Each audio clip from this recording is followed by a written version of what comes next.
And welcome back to another episode of Screen Tested. I am your host, Tyrant.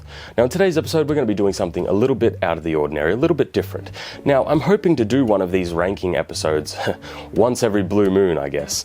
Now the reason why I wanted to do this is ranking fantasy and pop culture weapons, but not just any fantasy and pop culture weapons, specifically weapons that I have created and tested in the real world. So I think I have quite a unique perspective on these batches of weapons. This isn't a theoretical, this isn't hypothetical, this is purely a practical ranking because I've tested them. So I think that's kind of unique and kind of cool, and sets me apart from other people who may speak a bit more theoretically on these sorts of things. Now I'm not going to be doing these in any particular order, kind of just going to pick ones at random and roll with it. So starting off, let's go with Captain America's shield. Captain America's shield is a really, really interesting weapon. See, that's the thing, is like a shield a weapon? He uses it as a weapon, and to be honest, it's pretty good at being a weapon. I really liked Captain America's shield. I'm somewhere in around, I'm not going to give it S tier because I feel like for it to deserve S tier, it would have to be literally made of vibranium. But obviously in the real world, you have to make it out of something like aluminum or steel. So I'm somewhere more in the A tier. It is genuinely good. I like that you can use it not only for defense, but offense. You can throw it, you can do a whole bunch of stuff. You can do a lot of stuff that you wouldn't expect from it.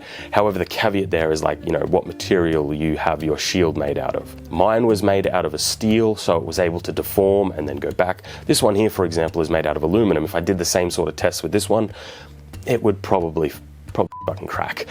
But the one that I tested, which was steel, I give it an A. It's a shield, it can be used as a weapon. I like having the defense and the offense. Simple as that. So, next up, let's go with the hidden blade. Now this is the first weapon that I tested and built on the channel. I don't know why I started with that. That was a weird choice for the first episode, but it is what it is. This is a C-list weapon. It's terrible. We've already got, I don't want to rehash every single little, thing with all these different weapons. There's entire episodes on them. So if you want to check out any of these particular fantasy weapons, just check on the channel and you can see a full dedicated testing video on them and build. Hidden Blade is just it's not a good idea. It has a mechanism, it has failure points. If it gets stuck, it's literally attached to your arm. It's not very long. Carrying a fixed blade is just better in 99% of the time. Carrying a fixed blade is just, it's better. It's better. What do you want me to say? All right, next up, let's go with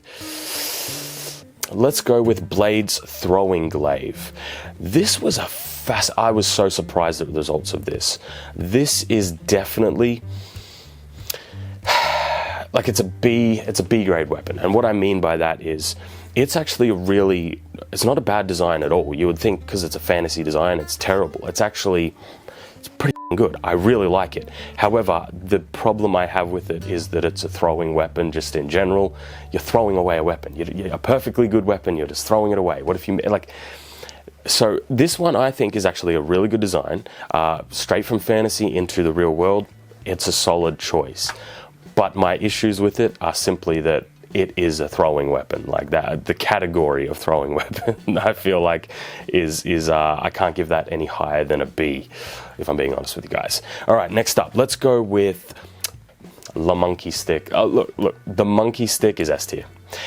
Black Myth Wukong Staff or Journey to the West, Ryu Jingu Bang, whatever you want to call it. It is S tier. It is chef's f***ing kiss. It is a awesome weapon, not just from fantasy, in the real world. It's f***ing S tier. It's awesome. I shouldn't need to explain why Monkey Stick is good. Next up, let's go with Geezer's Wheel, Season 3 finale. It's a C tier weapon, man. In the real world, I don't know what it's for. And this is the interesting thing about it. Even if it was made 100% accurate, 100% everything, I don't really know what type of weapon this is. What would I put this, what's the category of it, right? It's just a really weird one. It's so out of the ordinary, it's actually hard to classify into a category. But as a weapon itself, it's kind of it's kind of mid. It's not terrible. It's super scary. But it's scary to the user as well as the person you're attacking, right?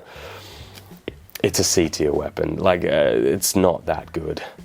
It's really cool. Really, really cool, but I can't go any higher than a C tier. All right, we're getting into some favorites now. I say that and then I'm about to put something. Let's go with Wolverine Claws. C tier. All right, Wolverine Claws are C tier. You know what? No, I take that back. Wolverine Claws are D tier. Wolverine Claws have so many issues that I feel like they're just not that good.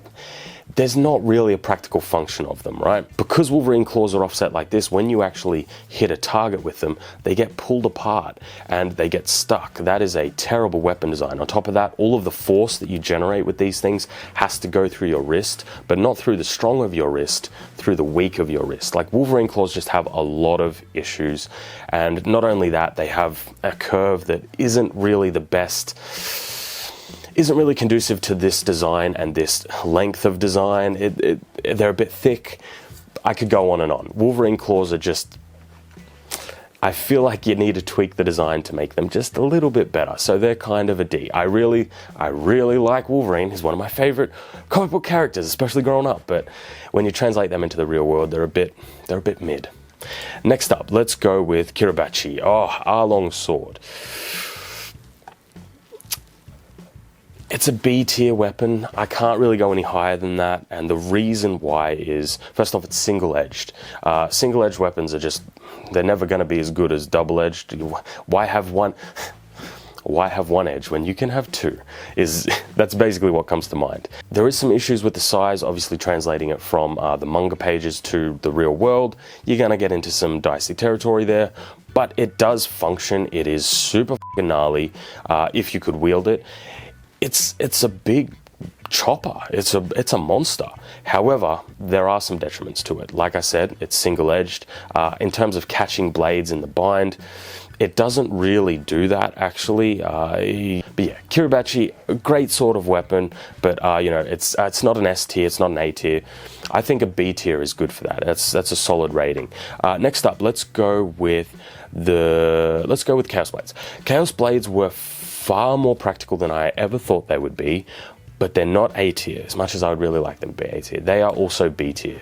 The reason why is, obviously they're not a full-length sword, they've got chains on them. They're also quite heavy, they're quite bulky, but at the same time they can be used. You do have two of them, so if you lose one, you've still got another, but then you've got the chain issue that it is attached to your arm, so if somebody gets a hold of that chain, they're going to have a hold of you. So there's some back and forth with Chaos Blades. I do like them, and I do think that they have, they're a lot more valid than one might assume, just, randomly, right? But they're not A tier or S tier. They are, I think B is a good grade for them. Because remember, S tier is like the top of the top, creme de la creme. A tier is like, yeah, this is a great thing. And B tier is like, yeah, it's not bad at all. And then when you get into the C and D, it's a little bit, yeah, they're mid. They're mid. Next up, let's go with Sokka's Boomerang. Sokka. However the f*** you want to say it, I don't care. This is an S tier weapon, man. This is basically a hatchet, a boomerang, a grappling hook, all in one. It is super cool, and because you can make it out of some lighter materials, it's also super lightweight. I really liked Sokka's Boomerang. That's a double thumbs up from me, especially if you make it out of something like aluminum. If you could make one out of titanium, that'd be sick. But yeah, you could tell by my reaction, it's an S tier weapon for sure. Next up, let's go to Death Sickles. It's a C tier weapon. It's a C tier weapon. The reason why it's a C tier weapon is because you just have those 2 points going, one up, one down. It's just not needed. On top of that, because you have a sickle, right, a lot of the cutting area of the sickle is on the inside of the curve, not the outside. But Death's version does have it on the outside, this is true. But it also makes it very difficult to use, because most of the destructive power of this sort of weapon is right on the points. So you're not going to be doing much cutting with them. And when you compare them to something like a spear or a halberd, I think it falls short. I genuinely think it falls short. So it is a C tier weapon. It really is. Next up, let's go Zeus's Thunderbolt. Now this is an interesting one because I do have more, like I do want to do more of it in terms of doing other designs, other interpretations of it. It's a B tier weapon. So it's good, but it's not the best, right? And the reason why is because in close quarters, this thing was actually fucking sick, man. It has two super aggressive sharp points that are basically have the same sort of blade geometry as like a rondel dagger, right? That thing is gnarly in close quarters. And you can throw it, but this is what stops it from being really great, in my opinion, is because it's so short and because it's all jagged, it has weird aerodynamics. When you get to long distance throws, it's not good. So close quarters, it's an interesting one. So I'm okay with putting this one at a B. I don't think it can go any higher than that, but it does have some, I would say, some good virtues that make it a lot more practical than I ever initially thought. Next up, let's go with Daredevil's clubs. These are A tier. These are A tier. Daredevil's Billy Club is awesome. It is a pure, like it's a fantasy weapon, but not really. You can make them in the real world, and they're fucking cool, man. It's basically a stick, a nunchuck, a garrote, and it can be two, what are they called? Scrimmer sticks, two sticks. It is actually a really cool, down-to-earth fantasy weapon. I'm a big fan of this. It is A tier all the way, and especially if you can get like a quality made one. It's just really cool, man. It is really cool. Next up, let's go with Kanabo. Kaido's Kanabo. This is S tier. The bonk stick fucks you up. It is just awesome. It's for smashing through armor. It feels good. It is a bonk stick through and through, and it is the best at being a bonk stick. And what I mean by that is, it's really hard to mess it up because it's so simple but so effective. It is S tier. It is genuinely an S tier type weapon. Nemean Cestus Fists. I absolutely love them. I'm a little bit upset that the episode didn't do as well as I thought it could. I'm still happy that everybody watched it, obviously. But I thought this one would do better because it's such a fun episode. And they are S tier. They are straight up fucking S tier. I love brawler type characters and weapons and things like that. Pure brawler. Pure brawler.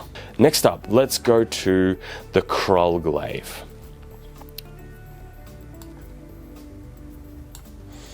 It's an A tier weapon. Now, I know I said I don't like throwing weapons higher than a B tier. This one, however, was just insane.